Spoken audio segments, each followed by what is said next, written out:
Thank you so much for the kind intro and invitation to speak at this seminar, Megan. I was very delighted to being invited, especially as it gives me the pleasure of being today with you and Sara Caputo, a colleague whose work, as she knows, I greatly admire also. It's also wonderful to meet all of you new colleagues here in the round. So I'm looking forward to the discussion. I will start with a brief introduction to the Prize Papers project, followed by an overview of my work in research coordination and PR management. And as I said, apologies in advance, it will be longer than 5 minutes. The Prize Papers project is based at the University of Oldenburg in Germany and the National Archives UK. It is part of the Göttingen Academy of Sciences in Lower Saxony with a prospective funding period of 20 years from 2018 to 2037. The project is dedicated to the study and digitization of the Prize Papers collection stored at the UK National Archives, a vast trove of documents and artifacts confiscated by British privateers and Royal Navy ships between 1652 and 1815. The prize papers were collected as a result of the naval practice known as prize taking. During the early modern period, it was common practice by all belligerent parties to capture enemy ships, and this prize taking was not a lawless act of piracy, but it was a form of legal tactical warfare at sea. The legality of this practice was examined before the Admiralty Court of the Naval Powers.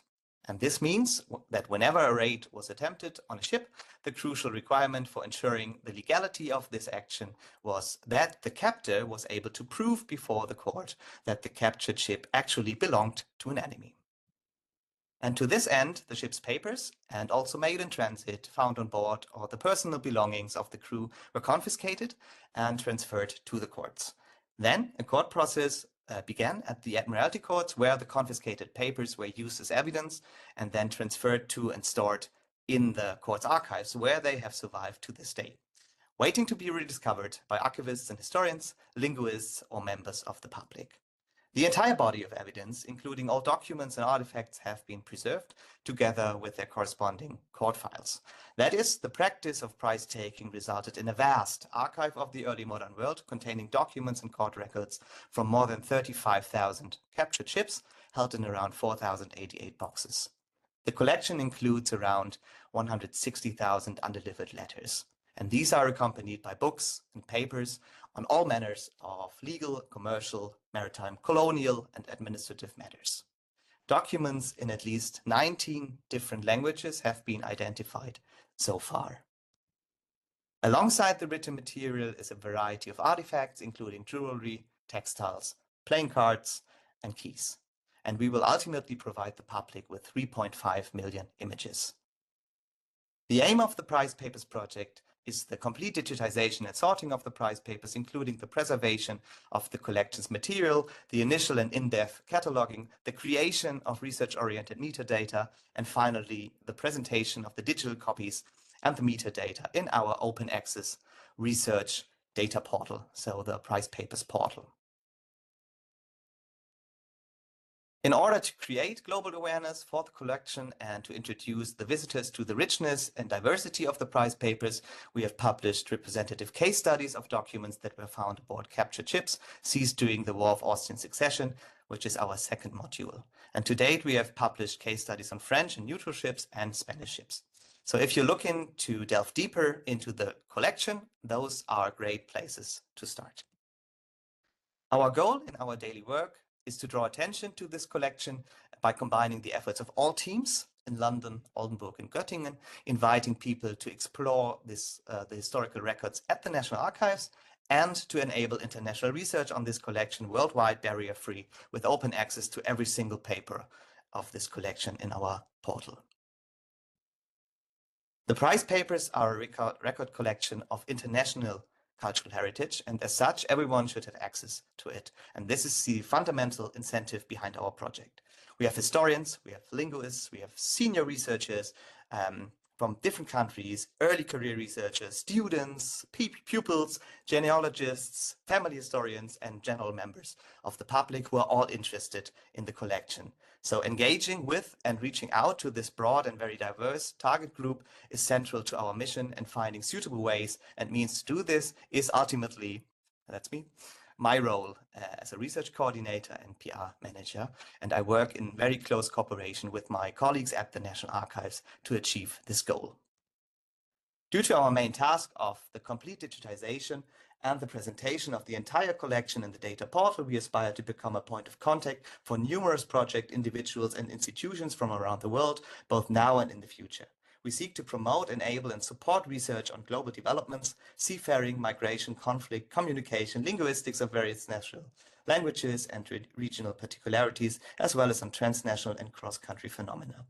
Because we bear substantial responsibility due to the diverse, multilingual, and global nature of the collection of the prize papers.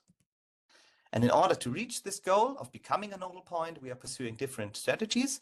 And in my short presentation today, I wish to provide a brief insight into these strategies and into my work to promote research, foster research collaboration, and enhance outreach.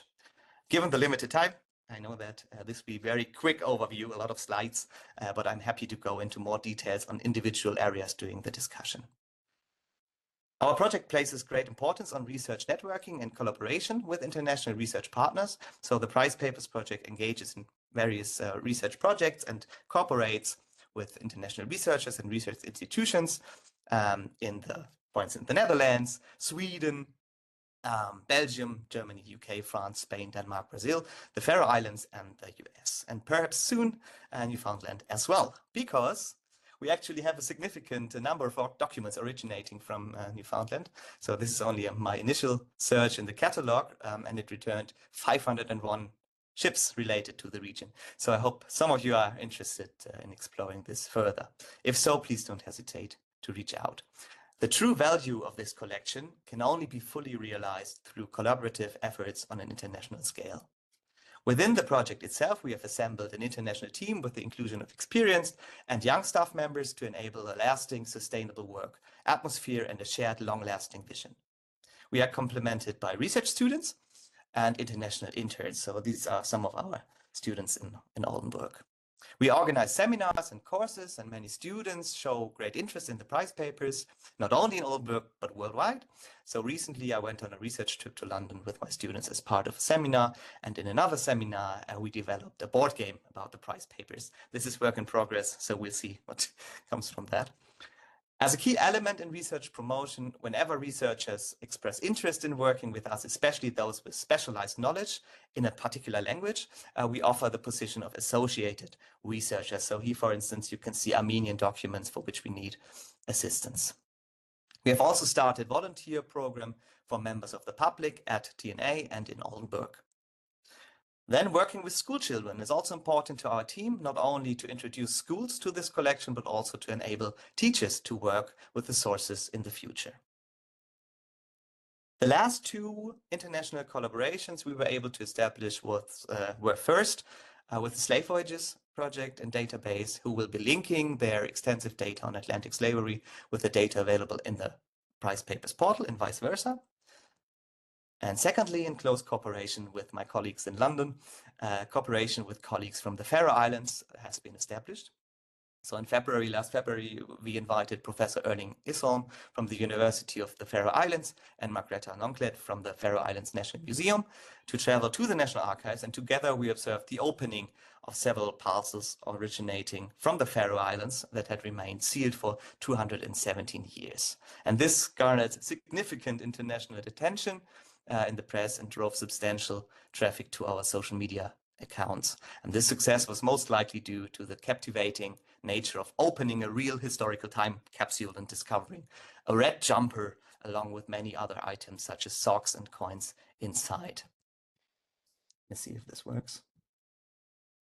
Yes, so you see the moment here. So it was important for us to first share this moment with experts from the country and community where the documents originally came from, and secondly, to conduct this opening publicly and transparently in all processes, and third, build on this with a research collaboration aimed at improving access to these documents in the future. And you can see the excitement in our eyes.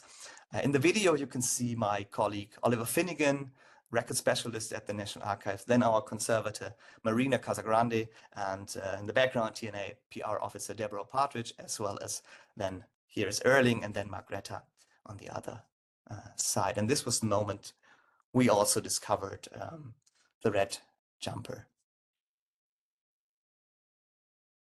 The third collaboration I'm currently working on is with colleagues from Spain. Here too, it is very important for us to make transparent how we set up the collaboration and pave the way for future research project. So this collaboration is the direct result of our last official launch event we hosted at the National Archives, where we published documents from 130 Spanish ships in the portal, and the Spanish ambassador to the UK visited us. Furthermore, we are collaborating in the field of materiality studies with the Unlocking History letter locking team, placing a particular focus on the materiality of the surviving letters, which includes being featured in letter locking videos and organizing letter locking online sessions. We work also in close cooperation with the collection care department at the National Archives, who handle and prepare all of the fragile documents and, as you can see here, the artifacts for digitization. Our last building block of our cooperation strategy is outreach. So we have organized, for instance, research workshops, international research workshops. We have and will continue to appear in international events, such as conferences, and to promote the project at public events with a more general audience. So just one example, for example, last year I gave a presentation to pensioners, and as part of a citywide pub crawl called Brains from the Rooster, I presented the project at a bar, which was actually very, very interesting. We were featured in the New York Times, in the German Die Zeit, the Guardian, and others in the UK, and very recently we were featured in many news reports in Spain. We have also organized exhibitions on the collection to reach the public also in London, in Berlin, Cibourg, and more are to come. In order to extend our collaborations to also more non-European partners, we have organized an international conference with a special focus also on Africa, India, and Asia. And furthermore, for the fourth consecutive year, we are hosting an online lecture series called the Prize Papers Talks, where we invite experts on the collection from many different countries, the people actually working on the documents for their research. So if you would like to join these talks and are not yet subscribed to the mailing list, you are cordially invited. So just send me an email. We will commence again next week, actually. Last but not least, I wanted to make you aware of our social media channels. So we have moved from Twitter to Blue Sky and Instagram, and we have also shifted to more traditional ways of outreach, like blogs, for instance, blogs on the National Archives homepage, but also the University of Oldenburg homepage, radio, podcasts, YouTube videos, and TV or radio interviews. The newest podcast in which we are featured is the podcast On the Record by TNA, which gives listeners more behind-the-scenes impressions if they are interested. And this is, I think, also a good point to end my presentation. So as a final thought, let me say that academics are sometimes skeptical about PR, social media, and all of that. But after several years in science communication, I can say that in today's battle for public trust in science and reason, it is essential to engage in it. Public relations inspires, it encourages, it strengthens collaboration, it brings new perspectives and dialogue and asks new questions. So I can only encourage you to try it yourself. Thank you very much.